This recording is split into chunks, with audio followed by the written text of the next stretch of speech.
Sir మరొక అంశం AP రాజకీయాల్లోని Jagan ఓదార్పు యాత్ర మొదలైంది. ఇదిగో పండగకు వస్తానన్నారు, రాలేదు. ఈరోజు వంశీని ఏదో ములాఖతులో కలుస్తున్నారంటే ఇక్కడతో పూర్తి స్థాయిలో ఆయన ప్రజాక్షేత్రంలో ఉంటారు. వైఎస్ఆర్సీపీ మీద అక్రమ కేసులు ఎవరైనా పెట్టినా వాళ్ళు జైలుకి పంపించినా వాళ్ళందరినీ కూడా ఓదార్పు యాత్రతో వెళ్ళి పరామర్శించి మళ్ళీ యాక్టివ్ అవుతారు అని. ఇప్పుడు జగన్ను ఓదార్చాల్సిన సమయంలో ఉన్నాడు ఆయన. ఓదార్పు యాత్ర ఇప్పుడు జగన్ ఎవరు ఓదార్తారని సమస్య. సో అందువల్ల ఇప్పుడు ఓదార్పు యాత్రలకు వల్ల ప్రయోజనం ఉంటుందని అనుకోను.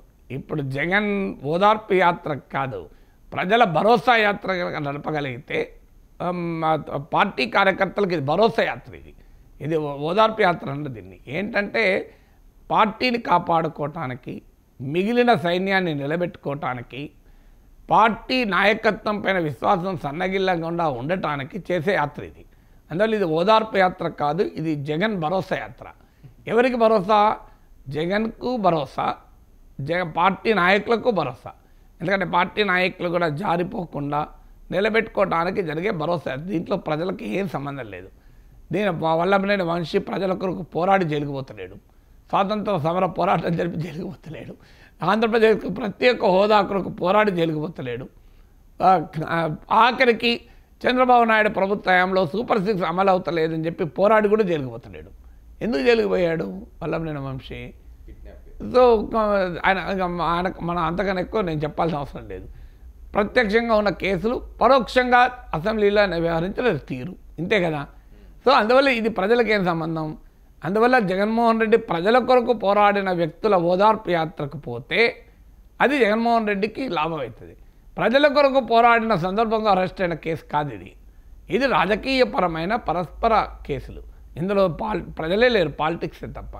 సో అందువల్ల ఈ ఓదార్పు యాత్ర కూడా పాలిటిక్సే తప్ప ప్రజలే ఉండరు, ప్రజలకు సంబంధం ఉన్న అంశం కాదు.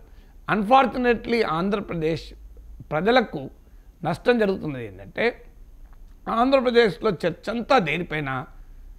ఆంధ్రప్రదేశ్లో చర్చ అంతా వైసీపీ, టీడీపీ, వీళ్ళు వాళ్ళని కొట్టుడు తిట్టుడు, వీళ్ళు వాళ్ళని తిట్టుడు. ఆ టీవీ ఛానల్ ఆంధ్రప్రదేశ్ మాత్రమే చర్చించే టీవీ ఛానల్ డిబేట్లు చూడండి. జగన్ చంద్రబాబు, జగన్ చంద్రబాబు, వల్లభనేని వంశీ, ఇవి తప్ప అసలు ఆంధ్రప్రదేశ్కు 974 కిలోమీటర్ల తీర ప్రాంతం ఉంది. దీని ఒక గొప్ప మెరైన్ ఎకానమీని ఎలా క్రియేట్ చేయాలి, ఆంధ్రప్రదేశ్కు ఒక గొప్ప అగ్రేరియన్ బేస్ ఉంది, దీని ఒక గొప్ప అగ్రి ఫుడ్ సెంటర్గా ఎలా చేయాలి, ఆంధ్రప్రదేశ్కు ఒక గొప్ప ఫుడ్ ట్రెడిషన్ ఉంది, ఎందుకు ఒక మెక్డొనాల్డ్ వచ్చాడు, ఎందుకు ఒక కేఎఫ్సి వచ్చారు, ఏమో కెంటుకీ ఫ్రైడ్ చికెన్ లాగా బాంబూ చికెన్ గోదావరి జిల్లాల్లో ఉండే బాంబూ చికెన్ ఎందుకు గ్లోబల్ బ్రాండ్ కాకూడదు? అద్భుతమైన కమాడిటీ కదా. మరి ఎందుకు అది Kentucky fried chicken global brand అన్నట్టు ఇది ఎందుకు కాకూడదు? ఈ ఆంధ్రప్రదేశ్కి సంబంధించిన ఒక ఫుడ్ ప్రొడక్టు గ్లోబల్ బ్రాండ్ ఎందుకు కాకూడదు?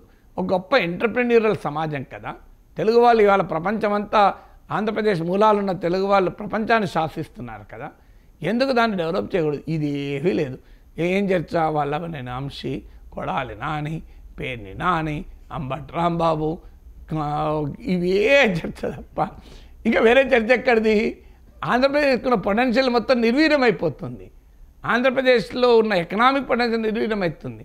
వైసీపీ అధికారంలో ఉంటే టీడీపీ వాళ్ళని టార్గెట్ చేస్తారు, దేవినేని ఉమా, దొలిపాల నరేంద్ర, అప్పుడు ఇదే చర్చ కదా. సో అచ్చెన్నాయుడు, సో రోజుని లోపలేసుడు, వాళ్ళకి మద్దతుగా చంద్రబాబు నాయుడు వెళ్ళడు, వాళ్ళకి మద్దతుగా లోకేష్ వెళ్ళడు. ఆ ప్రాసెస్ అంతా 5 ఏళ్ళు చూసాం. ఇప్పుడు 5 ఏళ్ళు వల్లభనేని వంశీ, నందిగామ సురేష్, మీకు జోగి రమేష్, మళ్ళీ జగన్ వెళ్ళడు. ఏం మారింది నాకు చెప్పండి? ఆంధ్రప్రదేశ్లో మారింది ఏంటి? ఆంధ్రప్రదేశ్లో అప్పుడైనా ఇప్పుడైనా అయ్యా రాష్ట్రాన్ని ఎలా డెవలప్ చేద్దాం, రాష్ట్రాన్ని ఒక గొప్ప ఎకానమీగా ఎలా తీర్చిదిద్దుదాం, ఈ డిబేట్ ఎక్కడన్నా ఉందా? ఈ డిబేటే లేదు. అడపదడప ఎప్పుడన్నా దావోస్ వెళ్ళినప్పుడు ఒక స్టేట్మెంట్లు, లేదంటే అప్పుడప్పుడు ట్వీట్లు తప్ప. అసలు ఆంధ్రప్రదేశ్ సొసైటీలో మీరు చూడండి డిబేట్, ఆంధ్రప్రదేశ్ రాజకీయాలు మాత్రమే చర్చించే మీడియాలో డిబేట్ చూడండి, సేమ్ మనుషులు కూడా వాళ్ళే ఉంటారు, అదే చర్చిస్తూ ఉంటారు. రోజు ఇదే చర్చ, రాత్రి ఇదే చర్చ, పొద్దున ఇదే చర్చ. ఎన్నడన్నా ఒక్క దగ్గరైనా ఆంధ్రప్రదేశ్లో ఎడ్యుకేషన్కి ఎలా డెవలప్ చేద్దాం, ఆంధ్రప్రదేశ్లో ఒక గొప్ప అగ్రి ప్రాసెసింగ్ జోన్ ఎలా చేద్దాం, ఒక ఫుడ్ ప్రాసెసింగ్ జోన్ ఎలా చేద్దాం, ఈ చర్చ ఎక్కడ ఉందా ఆంధ్రప్రదేశ్లో? రాయలసీమ ఒక హార్టికల్చర్ జోన్, అనంతపురంలో హార్టికల్చర్ జోన్ ఎలా డెవలప్ చేద్దాం, వరల్డ్ వైడ్గా ఒక డైరీ సెక్టర్ నెదర్లాండ్స్ లాంటివి డైరీలో ఒక ప్రపంచాన్ని శాసిస్తున్నాయి, ఆంధ్రప్రదేశ్ని ఎలా డెవలప్ చేద్దాం, ఇది ఎక్కడుంది చర్చ అంతా?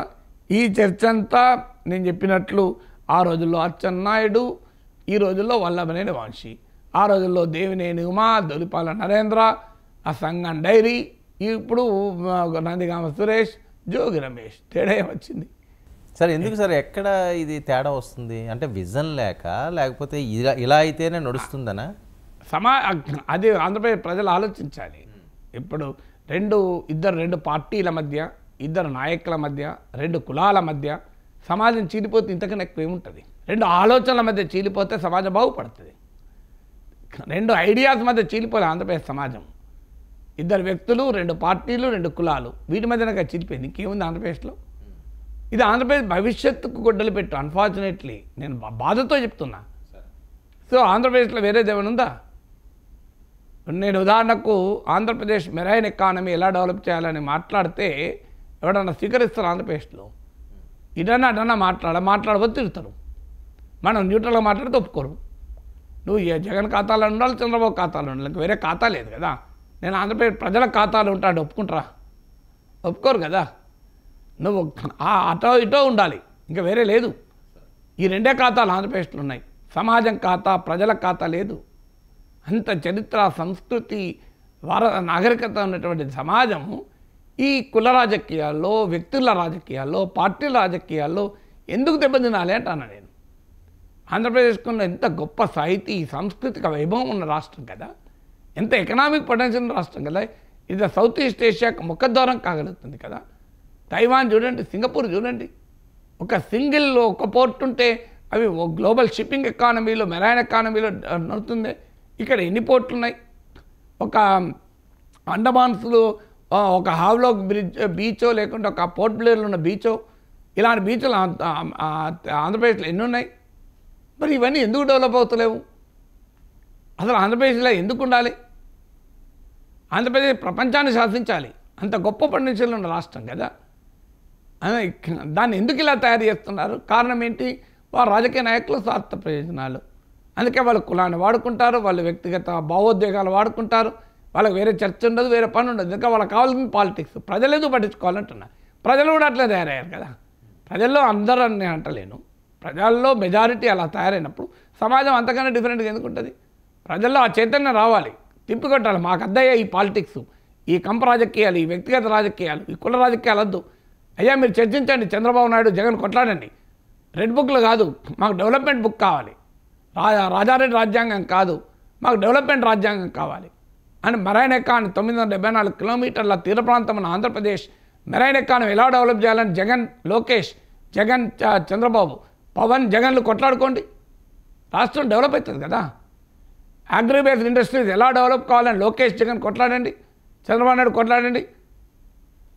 అసలు అది వదిలేసి ఈ రాజకీయాలని ఈ స్థాయికి దిగజారితే ఆ భగవంతుడే కాపాడగాక. Sir thank you so much Nageshwar గారు. ఇది ఈనాటి Namaste Nageshwar. Stay tuned to 99 news.